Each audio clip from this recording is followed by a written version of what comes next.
welcome to the 9th grade English class.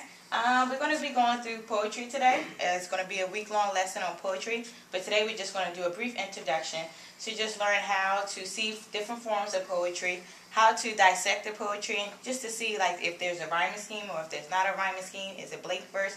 Is there a haiku? What type of poetry it is. Can I have a volunteer? Would you like to be my volunteer? Yeah, I would love to be my volunteer. Oh, coming up. Change my mind. Come on up here. I'm going to read you a poem. We're going to start off with a very fun poem. It's a fun way to just get into the introduction for poetry. I'm going to read every other line, okay? You want to start off? And I'll come behind you. Okay. One fine day in the middle of the night, Two dead boys got up to fight.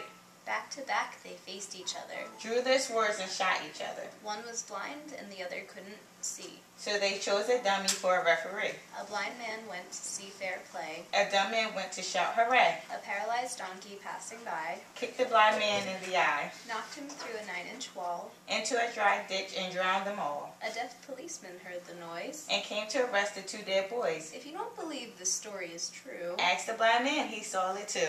Thank you. Thank you. So basically with this poem, it's just a humorous way to get the students engaged, even for those who do not like poetry and for those who do like poetry. It's just a fun way to introduce the poetry section and how it connects with the class. Students will be able to go through different forms of poetry. They actually will be going through 5. And they're going to actually go through a haiku, a lyric poem, and 3 other different types of the poetry. And then after that, they will choose 4 of them to actually imitate. So if they chose a haiku, then they're going to pick a particular season, like say fall, and actually write their poem on it and imitate it.